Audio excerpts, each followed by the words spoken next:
I just want to thank you all for coming back. That took a lot of courage and strength. I know we've had a long break, but now that we're back here, we can get back to healing and growing. It looks like the dumbest member of the group got a haircut. Mark, why don't you tell us about that monstrosity on top of your head? Well, it's pretty simple, bros. You know that saying when it comes to mullets? Business up front and party in the back? Well, I decided to make it party in the front, party in the back, with business on the sides. That's the kind of haircut that Matt would like. Dr. Sexy, I just want to go on record and say that I hate Mark. You shouldn't talk, Matt. That man bun is slightly less offensive than his mop. Excuse me? I'm still not sure what the hell I'm doing here. What's up, everyone? Welcome back to another episode of Campbell's Coins. Recently I did a video on fractional gold. This one is going to be a very similar topic. I'm going to be talking about fractional silver. Everyone should have fractional silver in their stack, but which ones should you avoid and which ones should you have? The difference between the two can cost you a lot of money or save you a lot of money. We're going to go over those differences coming up.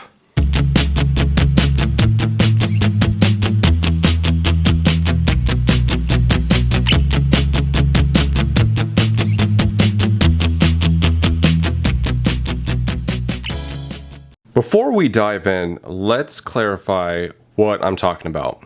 When I talk about fractional silver, there are two different types in my eyes. Fractional silver generic rounds and constitutional silver, also known as junk silver. Fractional silver rounds are these generic rounds that I have right here, created by many different private mints out there, and government mints make fractional silver and fractional gold. They come in 1/10 of an ounce, a 1/4 ounce, and 1/2 ounce sizes. Typically, one sees these as Walking Liberty, Indian Head, Morgan, or some other generic design. I actually have one here that looks like the this would be the Mercury Dime. This is a 1/10 of an ounce. These come in forms of rounds, but one can find fractional silver bars out there. Pamp and Geiger make small gram bars, but these really don't fit into this conversation because I'm mostly talking about generic fractional silver. Pamp and Geiger silver is more of a collector's item. Constitutional silver is silver coins created by the United States. These are any pre-1965 dimes, quarters, and half dollars. Let's take a look at what I'm talking about. So over here on the far right, I have a U.S. Assay Office generic 1 ounce round of silver. This is 1 ounce of pure silver.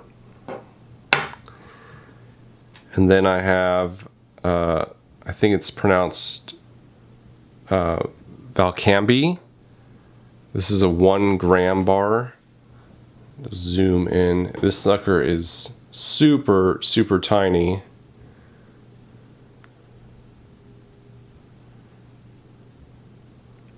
Okay. And then right here we have a 1/10 of an ounce of silver. This just comes in a generic design. This is not a dime. And I actually have a dime here to compare it in size to.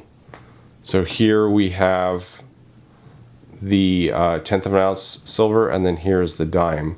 So they are similar in size, but the dime is going to be smaller.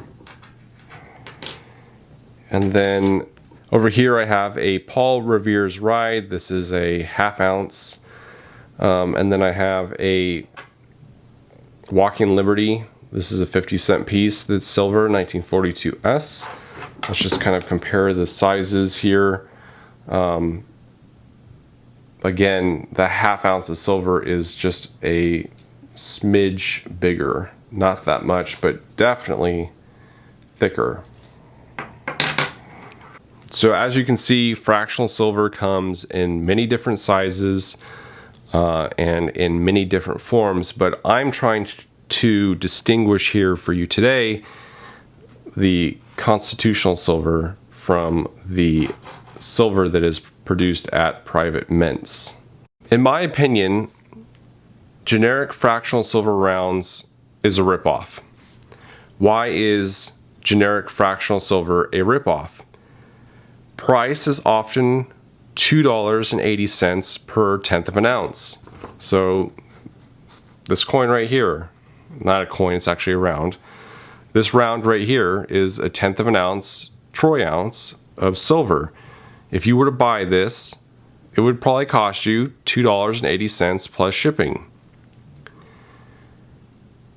I'm sure that the prices are up even more now that silver is in super high demand.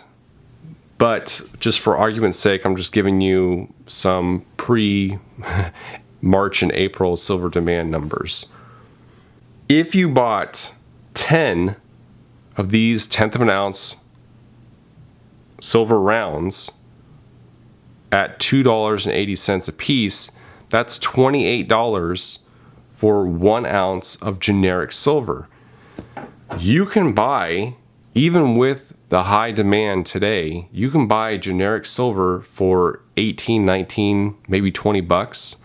So you're spending over $8 more just to have it in fractional form. But that's not even the biggest ripoff. Gram size rounds or bars are even more deceiving because of their cheap price. This gram bar can probably be purchased for $2. I've seen other grams for like $2.50. So you can get a better deal usually with the tenth of an ounce of silver, because the tenth of an ounce, of course, is more silver than 1 gram. But it's, both of these are still outrageously huge premiums on them. An ounce of silver weighs 31.1 grams. So if you were to take 31.1 and times it by, let's say this is just $2, you were able to find this for $2, flat rate, shipped to you, no problem, just $2.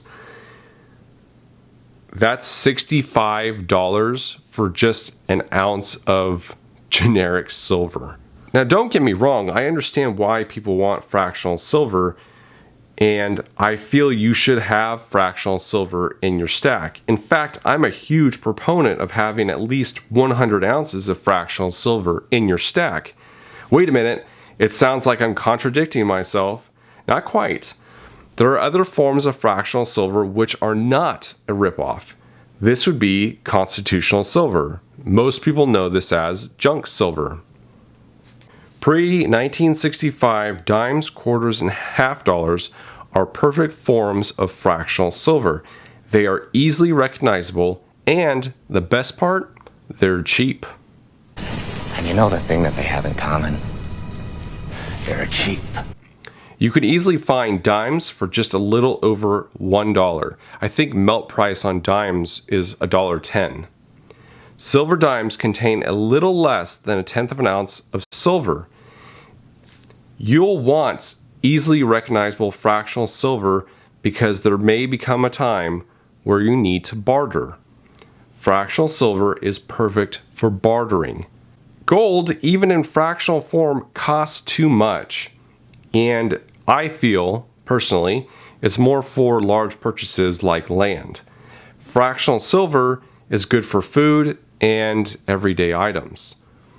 True, pre-1965 half dollars, quarters, and dimes don't contain the amount of silver to the value that they represent, but they also don't carry the high premium that newly manufactured generic silver has.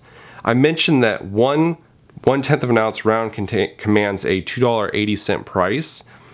If you were to price out the silver content in a dime to a tenth of an ounce, since it is a little bit less, that price would only be $1.65.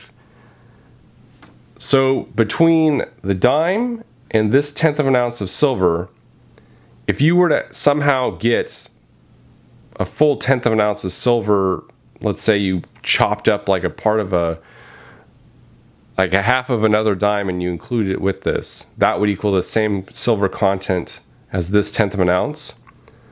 That would still cost you 61% less. This 1/10 of an ounce has a 61% premium on it for the same amount of silver. You'll often hear from sellers that generic fractional rounds cost more because they cost more to make. I've heard this floated around from many different Instagram sellers, but think about the logic of that statement. Do pennies cost more than quarters to produce? Of course not. Our clad currency is minted in the same manner as a silver fractional round. There's a sheet of metal. Planchets are created out of that sheet of metal, no matter what size, and then a coin is stamped or a round is stamped out of it. So there's no difference in how they're minted.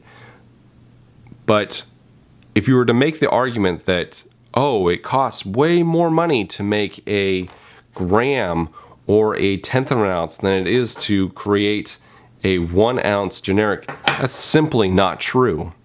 It's the metal content, and most importantly, the demand that influences the price. Demand drives fractional silver pricing. It's purely marketing. Think of it in terms of buying from your local grocery store versus buying that same item at Costco. You can buy an 8-ounce can of tomatoes at your grocery store for $2.50. At Costco, you can get a 40-ounce can for just $3. Buying in bulk is always cheaper. It doesn't mean it's more expensive to make the 8-ounce can over the 40-ounce can. But that is a lie spread because people want to sell their fractional silver. I think there's a lot of good intention out there, but I also think that people prey upon the ignorance of others, and they're going to sell fractional rounds because they get the most premium out of them versus selling a 1-ounce round. And I'm trying to help people understand that they're being taken.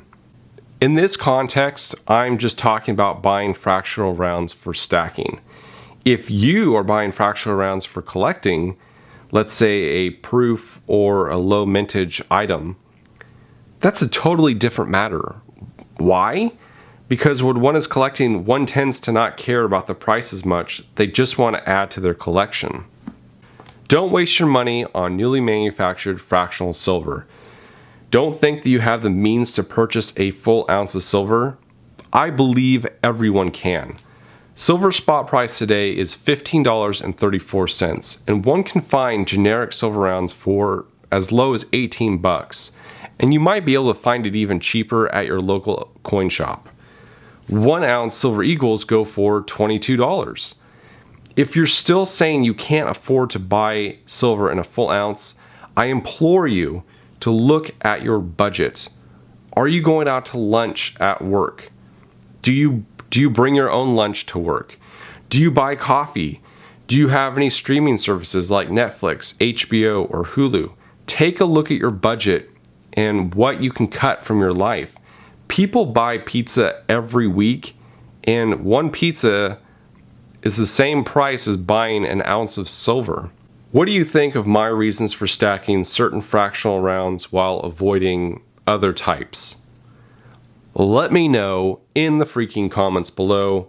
Thank you all so much for watching Campbell's Coins, and that is my 2 cents.